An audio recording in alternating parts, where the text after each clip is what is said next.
By 2050, there will be almost 10 billion people on the planet. The demand for food will be 60% higher than it is today.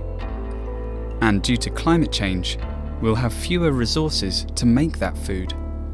If we don't change the way we produce our food, then we are not able to feed this population. And if we do it in the same way we did before, then we probably will destroy the environment.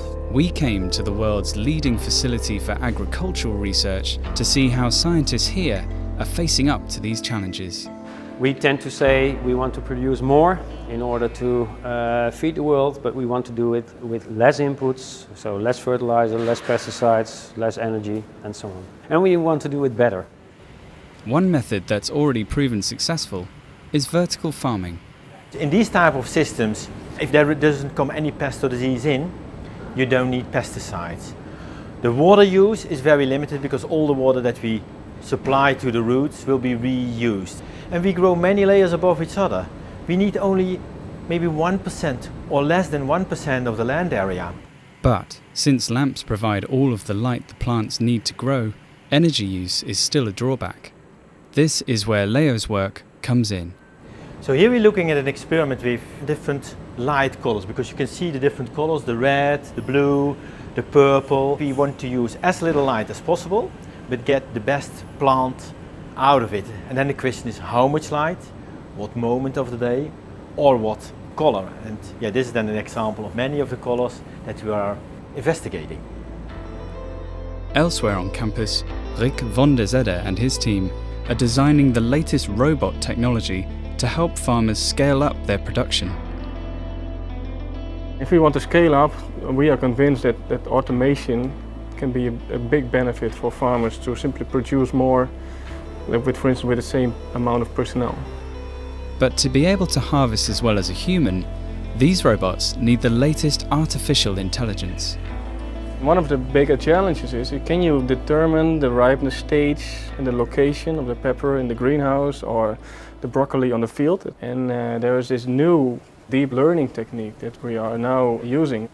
The software guiding the arm is able to train itself, constantly improving when and how to harvest the pepper. This particular artificial intelligence technique is so promising that we can solve all kinds of problems in the upcoming years that have before been actually too complicated.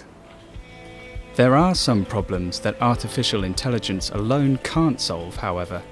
400 million people around the world rely on bananas for food and a source of income.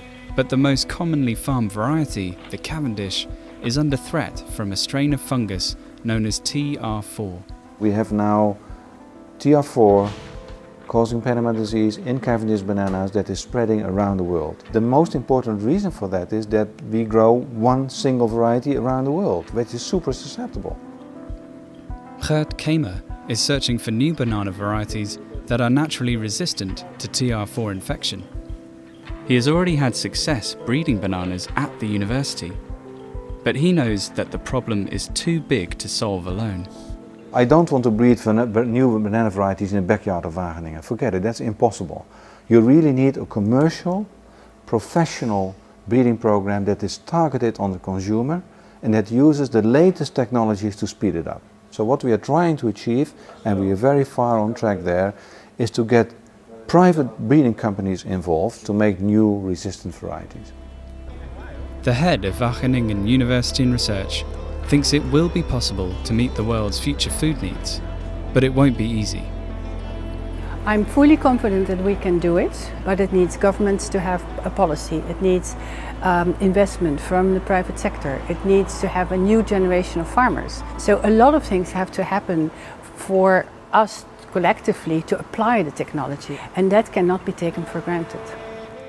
Many of the tools we'll need to feed 10 billion people are already being developed. Whether we succeed or not may depend on how quickly we can put them into action.